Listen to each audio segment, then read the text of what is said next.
تو یہ جو ایک مجرم, کیونکہ یہ تو ہے ہی ایک قاتل آدمی, اس کا آپ کو پتہ ہے کہ یہ عابد شیر علی کا باپ کہتا تھا اس نے 18 قتل کیا ہے, کوئی کہتے ہیں 18 بھی 25 یا 24 کیے, جو بھی ہے. یہ آدمی کو اور اس کے عقل میں اس کو تو پتہ ہی نہیں ہے جمہوریت کیا ہے, اس نے تو یہی اسٹوپڈ باتیں کرنی ہے نا. لیکن ہمارا سارا ٹریک ریکارڈ یہ ہے کہ ہم نے پرامن احتجاج کیے ہیں اپنے آئین کے دائرے میں رہ کے, جو کہ ہمارا حق ہے. میرا آئین مجھے اجازت دیتا ہے پرامن احتجاج کرنے کا, یہ پرامن احتجاج ہوگا. ہم تو کوئی لڑائی کرنے نہیں آئے, نہ کبھی پہلے کیے. خان صاحب, عاطف بٹ فرام GNN سے. خان صاحب, گزشتہ روز آپ 6 ضمنی انتخابات میں جیتے ہیں. نمبر 1 کون سی نشست رکھیں گے؟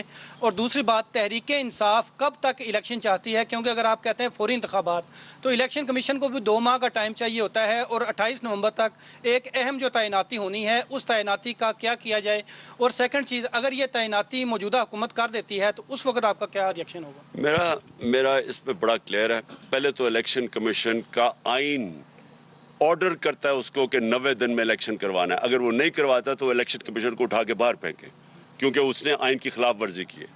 جہاں تک آرمی چیف کی اپوائنٹمنٹ ہے, کسی صورت نواز شریف جیسے مجرم جس کا سٹیٹ پاکستان میں نہیں ہے, جو ملک سے باہر سارے اس کے ایسٹس ہیں پڑے ہوئے ہیں, جو یہاں سے منی لانڈرنگ کر کے پیسے باہر لے کے گیا ہے, جو جب باہر بیٹھا ہوتا ہے تو سارا جس نے پاکستانی فوج کے خلاف جس طرح کی اس نے سٹیٹمنٹس دی ہوئی ہیں, جو اس کا سارا, تو اس طرح کے آدمی کو آرمی چیف جیسی اتنی اہم اپوائنٹمنٹ ہے پاکستان کی نیشنل سیکیورٹی کے حساب سے, نہ اس کو اپوائنٹ کرنا چاہیے. اور زرداری جس کو ساری دنیا 10% کہتی ہے, حالانکہ ہم ڈسپیوٹ کرتے ہیں 10% سے زیادہ چوری کرتا ہے وہ, یہ لوگ, اس طرح کے لوگ مجھے بتائیں کیا یہ کوالیفائڈ ہیں ملک کے آرمی چیف کو اپوائنٹ کرنے کے لیے؟ جو پھر سے میں کہتا ہوں کہ وہ سارا ملک کی سیکیورٹی ڈیپینڈ کرتی ہے. آرمی چیف میرٹ کے اوپر آنا چاہیے, نہ عمران خان کا آدمی ہونا چاہیے, نہ کسی اور کا آدمی ہونا چاہیے.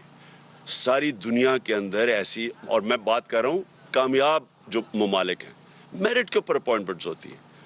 ان کو صرف یہ وہ لوگ ہیں جن کو اپنے ججز چاہیے, اپنے FIA کا ہیڈ چاہیے, ان لوگوں کو اپنا نیب کا ہیڈ چاہیے, جو انہوں نے مل کے چارٹر آف ڈیموکریسی میں اپنا نیب کا ہیڈ رکھ کے تب ملک کو لوٹا تھا. ان لوگوں کو چاہیے جن کو کوئی اس ملک کے قانون توڑنے ہوتے ہیں, یا ان کو پیسہ چوری کرنا ہوتا ہے, یا چوری کر کے پیسہ بچانا ہوتا ہے. ان لوگوں کو, اداروں کو کنٹرول کرنے کے لیے اپنے لوگ چاہیے ہوتے ہیں. مجھے بتائیں, میں نے 3.5 سال میں مجھے ایک بتائیں کہ جو میں نے میرٹ کے بغیر کوئی بھرتی کی ہو. مجھے کیا فرق پڑتا ہے کون آرمی چیف ہے جب تک وہ میرٹ میں ہے؟ مجھے کیا فرق پڑتا ہے؟ ہم چاہتے ہیں پاکستان کی بیسٹ جوڈیشری اور کوالٹی کے ہمارے ججز ہو, کیونکہ پاکستان کی گورننس اوپر جائے گی. FIA کے میں نے پوری کوشش کی, دیانتدار آدمی FIA کا ہیڈ بنایا, نیب ہمارے ہاتھ میں ہی نہیں تھی.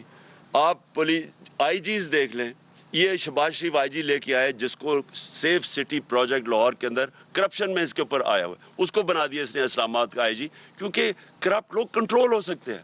میں نے کسی کو نہیں میں جانتا تھا, تفتیش کرتے تھے کہ جو سب سے میرٹ کے اوپر تھا ان کو ہم بناتے تھے. اوکے جی, تھینک یو. وہ ابھی بعد میں دیکھیں گے.